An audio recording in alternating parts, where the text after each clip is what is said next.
All right, so I'm going to start off by looking at how to grip the epee, just because the grip does become very, very important to sort of how you use this weapon. A lot of the manipulation relies on very subtle movements of the fingers.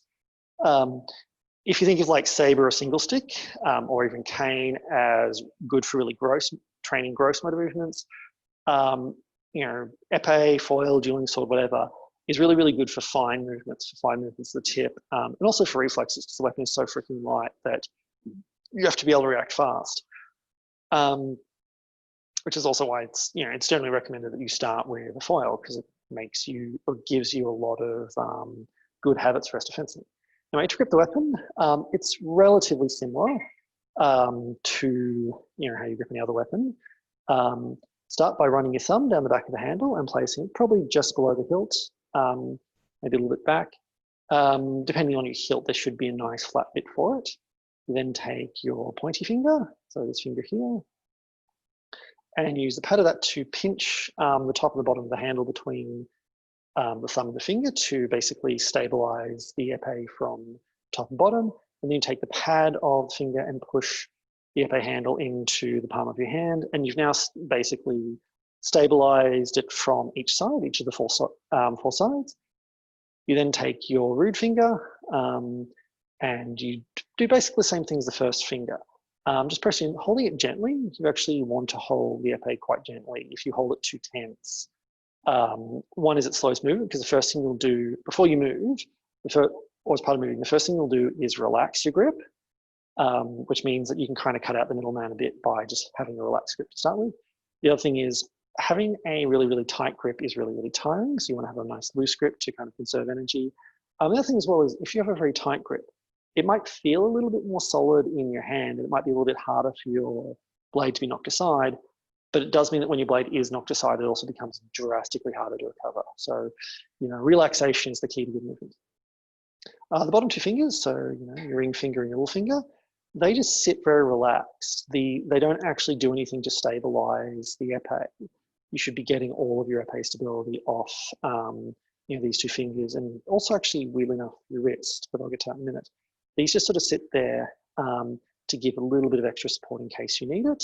And I usually find tensing my pinky is a good cue to then to move, because it makes me think of moving starting from the weapon and extending out. The other thing you want to do is you basically want to press the pommel of your sword into your into your wrist here.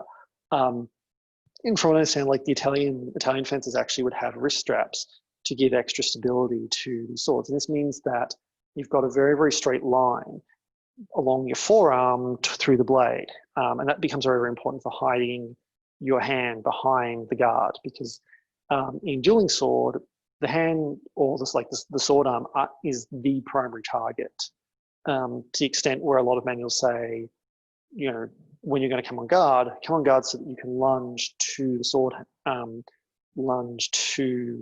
sword hand, rather than coming on guard to lunge to the body. So that you're making, you've got a safer target you can attack.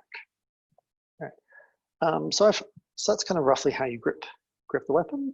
It's similar to the grips we've had before, although probably held a lot looser. So rather than having the handle pushed down into this bottom part of your hand, like you would with saber, cane, knife, instead you push the handle into this part of your hand here, so that you've got this basic straight line, just from basically your elbow all the way down to the tip. All right, so that's how you grip the epee.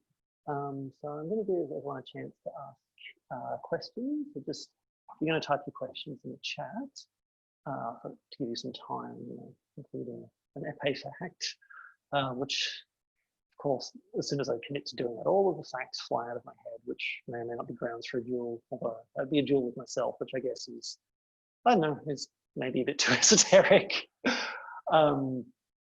yeah, I find this is a really, really interesting weapon, because it was kind of, its use was created specifically by social custom, more so than just how all weapons are created through social relations. the epee really kind of came into its own specifically for dueling. People didn't carry them. They weren't really used in war. If you know, the closest would be a spadroon, which is a much heavier weapon.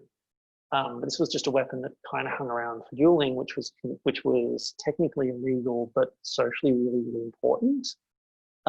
Which, you know, is kind of very interesting in itself, that kind of relationship where something is technically illegal, but still really, really common because it's socially really, really important. All right, so it looks like there aren't any questions. Unless anyone has any. No, I'm just going to pause recording.